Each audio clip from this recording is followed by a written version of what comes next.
Bonjour à toutes et à tous les amis, j'espère que vous allez tous très bien. On se retrouve pour un nouvel épisode de WW News avec toujours ce nouveau format que vous avez beaucoup apprécié lors de la dernière vidéo. Donc je vous remercie pour tous vos retours positifs. On est donc reparti pour 4 news cette semaine avec encore un très gros programme comme vous allez le voir.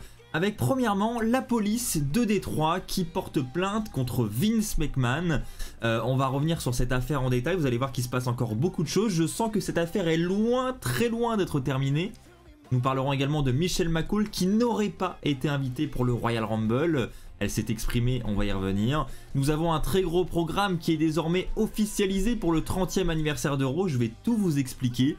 Et enfin pour terminer, on parlera d'une nouvelle réunion qui a eu lieu avant Raw pour une fois de plus rassurer tous les talents.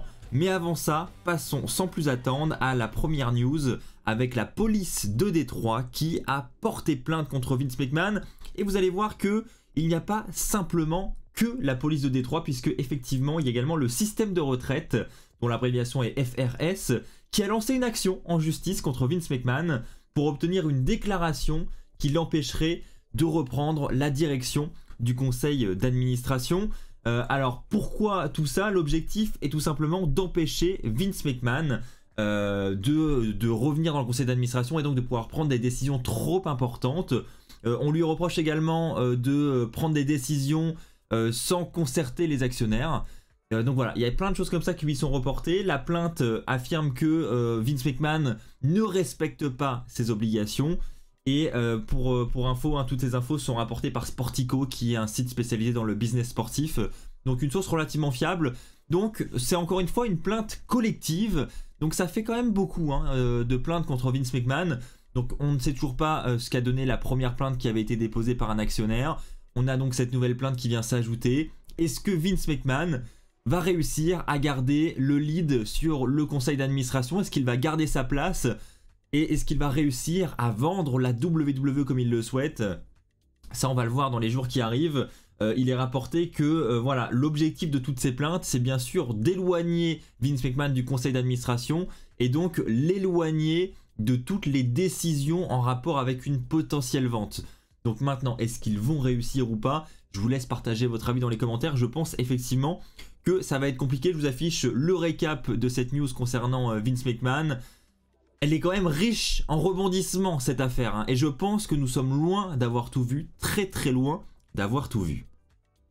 Nous allons maintenant enchaîner avec la deuxième news, et nous allons parler de Michelle McCool qui effectivement n'aurait pas été invitée pour le Royal Rumble. Alors ça peut paraître étonnant parce que c'est vrai que le Rumble féminin, tous les ans, on a énormément de surprises parce que c'est vrai que la WWE a un petit peu de mal parfois à remplir son Rumble de 30 superstars féminines, et donc souvent elle fait appel à des légendes, des superstars de NXT, etc. Et bien sachez que cette année visiblement ça ne serait pas le cas pour Michelle McCool. Effectivement, elle s'est exprimée sur Twitter, elle a confirmé qu'elle n'avait pas reçu d'invitation de la part de la WWE. Alors maintenant, vous pouvez vous en douter, est-ce une vraie information ou est-ce qu'elle lance un tweet comme ça pour éloigner les rumeurs, alors qu'au fond elle sait très bien qu'elle va faire son retour mais elle veut juste brouiller les pistes? C'est possible aussi, mais en tout cas, je voulais vous rapporter cette information. Michelle McCool, sur Twitter, elle a dit qu'elle n'avait pas été invitée et qu'elle regarderait très probablement le Rumble depuis chez elle. Voici pour le récap de cette news, où bon, on n'a pas beaucoup plus d'informations, on n'a pas de sites de news qui ont confirmé cette info, donc évidemment, si j'en sais plus dans les jours qui arrivent, je vous en tiendrai informé dans un nouvel épisode de WW News. Passons au gros programme pour le 30e anniversaire de Raw, parce que là, on a un programme effectivement très très chargé. Autant, j'en avais parlé avec vous lors de la dernière vidéo, je vous avais dit qu'on n'avait pas grand chose d'annoncer pour le 30e anniversaire de Raw, que voilà, il s'y prenait un petit peu à la dernière minute. Autant là, suite au dernier épisode de Raw, vous inquiétez pas, je vais pas vous spoiler, on a eu pas mal de petites vignettes, pas mal de petites annonces pour l'Euro 30 qui a lieu la semaine prochaine, mine de rien. Heureusement qu'ils annoncent des choses quand même cette semaine parce que c'est quand même le prochain épisode d'Euro. Alors qu'est-ce que nous avons de prévu? Nous avons de très grosses légendes déjà pour commencer, vous pouvez le voir sur ces images. Alors qu'est-ce que nous avons pour cet épisode d'Euro? Eh bien pour commencer, nous avons de grandes légendes qui seront présentes comme vous pouvez le voir sur l'image qui s'affiche sur votre écran. On a effectivement les Bella Twins déjà pour commencer qui seront présentes avec l'Undertaker, Shawn Michaels, Road Dogg, X-Pac, Ric Flair, mais également Jerry Lawler, Teddy Long, Ron Simmons et Kurt Angle. Donc ça fait déjà une belle panoplie de superstars d'annoncer. Alors maintenant, dans quel genre de segment elles seront impliquées? Je pense que faut pas s'attendre à les voir dans le ring, faut pas du moins toutes les attendre dans le ring. Je pense que certaines auront des petits segments backstage, je pense à Ron Simon par exemple. On peut déjà, je pense, imaginer le type de segment qu'il aura. Il va intervenir dans une situation un peu what the fuck, il va sortir son damn comme d'habitude. Et voilà, ça va être sa simple apparition du show. Je pense que ça va être pareil pour Teddy Long. Enfin, voilà, il y a plusieurs superstars comme ça où je pense on va juste les apercevoir quelques secondes. Mais on va pas se mentir, ça fait quand même plaisir, je trouve, à chaque fois de les voir. Nous avons également un match d'annoncer, et pas n'importe quel match, une rivalité qui dure depuis maintenant quelques semaines du côté de Raw. C'est Becky Lynch qui affrontera Bayley, mais attention, pas dans n'importe quel type de match, puisque elles s'affronteront dans un Steel Cage match en cage entre ces deux femmes. C'est assez rare, hein, mine de rien, les matchs en cage entre deux femmes, on n'en a pas souvent. Et là, c'est pour le 30e anniversaire de Raw, donc je pense qu'en plus, ils vont mettre les petits plats dans les grands. Ça risque d'être assez exceptionnel. On aura également une défense de titre du côté du 30e anniversaire de Raw. Ce sera pour les titres par équipe de Raw, justement. Et c'est important de le préciser, ce sont uniquement pour les titres par équipe de Raw. Donc est-ce le moment pour les Usos de diviser leur ceinture et donc de redevenir uniquement champion de SmackDown? Peut-être. Leurs adversaires seront le Judgment Day. Alors est-ce que le Judgment Day qui seront représentés par Dominic Mysterio et Damien Priest réussiront à s'emparer des titres par équipe de Raw et donc à séparer, désunifier ces deux titres par équipe, ces deux ceintures? Honnêtement, d'un point de vue perso, je l'espère. En tout cas, j'aimerais bien qu'on retrouve des ceintures séparées et qu'on quitte les titres unifiés et qu'il en aille de même pour Roman Reigns. On continue avec le programme qui n'est toujours pas terminé, hein. Je vous ai dit, gros programme pour Raw cette semaine. Nous avons également Austin Theory qui effectivement va défendre son titre des États-Unis. Alors pour ceux qui n'ont pas encore vu Raw, qui le regardent sur AB1, vu que cette vidéo va sortir avant, je ne vais pas vous spoiler. Son adversaire sera déterminé lors de l'épisode de Raw qui a eu lieu cette semaine et qui donc sera diffusé ce soir sur AB1 et AB Explore. Face à dans un six-pack challenge. Il y a 6 superstars qui vont s'affronter. Je vais pas non plus vous spoiler les noms. Et le vainqueur de ce match affrontera Austin Theory pour le titre des États-Unis à Raw 30. Donc là encore, un beau petit match de championnat. Croyez-moi, ça risque d'être un beau petit match, encore une fois, du côté de Raw 30. Et enfin, pour terminer, nous aurons toute la génération de la Bloodline qui assistera au 30e anniversaire de Raw et qui assistera à une cérémonie pour reconnaître Roman Reigns. Donc voilà, toutes les générations de cette grande famille de catcheurs seront présentes sur le ring. Maintenant, la question que tout le monde se pose, évidemment, est-ce que The Rock sera présent? Est-ce que Raw 30 est le bon show pour amener le retour de The Rock pour ensuite aller affronter Roman Reigns à WrestleMania, comme la rumeur le veut depuis maintenant presque un an?